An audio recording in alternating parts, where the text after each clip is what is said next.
Selamat datang di channel Uduk-Uduk, sebuah channel yang menyuguhkan serta memaparkan beragam peristiwa serta sejarah yang berkembang di tengah masyarakat, entah fakta atau hanyalah sebuah mitos belaka. Di Indonesia yang mempunyai beragam suku dan budaya, dan di setiap-tiap suku mempunyai ciri khas dan keunikan tersendiri, baik itu cara berbusana, kesenian, dan juga budaya.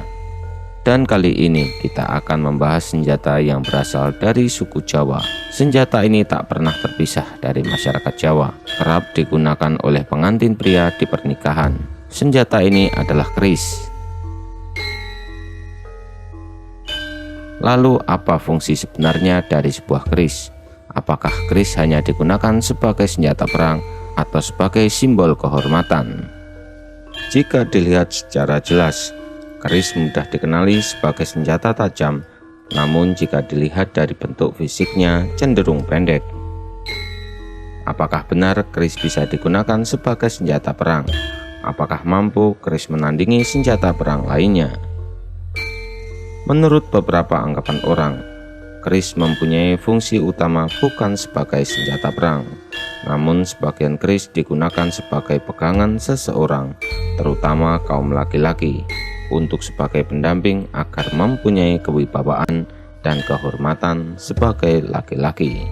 Bahkan ada juga yang diturunkan atau diwariskan dari generasi ke generasi berikutnya agar bisa menjadi sebuah pusaka. Keris mencapai puncak kejayaan di era kerajaan Majapahit, di mana pada masa itu sistem kasta masih berlaku. Masa itu keris hanya bisa dimiliki dari kalangan tertentu. Tak semua masyarakat bisa memiliki keris, hanya para bangsawan dan raja-raja. Salah satu keunikan yang terdapat pada keris adalah apa yang dikenal dengan istilah luk. Luk sendiri adalah bagian lengkungan-lengkungan yang terdapat pada keris yang biasanya berjumlah ganjil. Ada anggapan yang beredar tentang jumlah lekukan atau luk pada sebuah keris. Lekukan atau luk akan menimbulkan efek magis terhadap pemiliknya. Padahal sebenarnya jumlah lekukan atau luk pada keris merupakan simbolisasi dan permohonan pemilik keris kepada Tuhan terkait pada nilai-nilai yang dimiliki dari laki-laki pada masa itu. Dan inilah beberapa arti atau makna yang terkait dengan luk. Yang pertama, keris dengan luk 3 mempunyai arti atau simbol permohonan kepada Tuhan agar cita-cita dapat terwujud dan dapat melewati rintangan serta halangan. Kemudian keris dengan luk 5 mempunyai arti simbolis permohonan agar mampu berbicara lancar dan bisa membawa serta menjaga diri di hadapan banyak orang.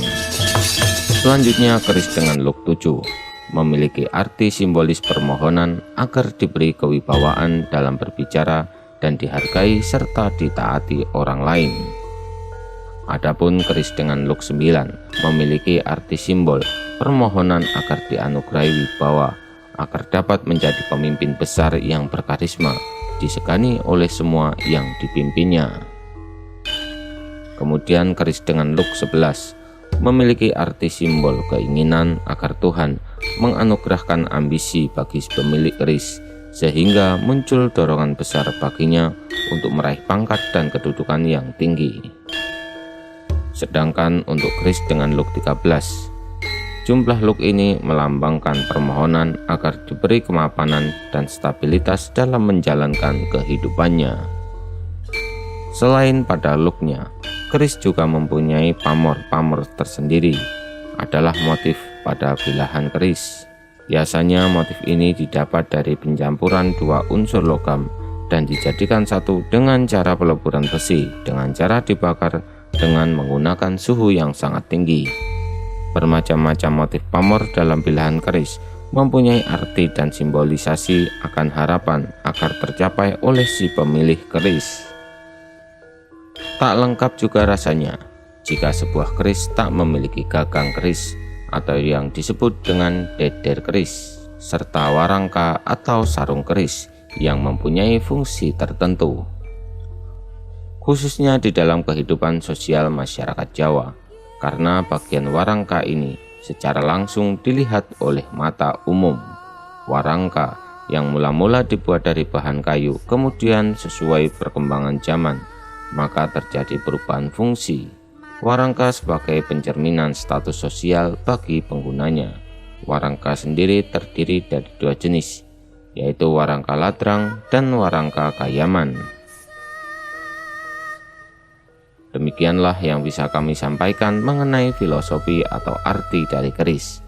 Jangan lupa untuk komen, like, dan subscribe ke channel Uduk-Uduk. Sertakan juga untuk menekan tombol lonceng agar Anda mendapatkan notifikasi dari video-video kami berikutnya.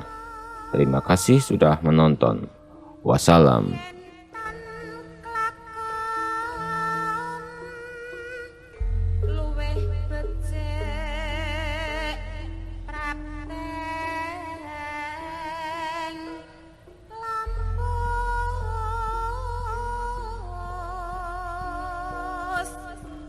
Aduh, Nimas sang Hapsara.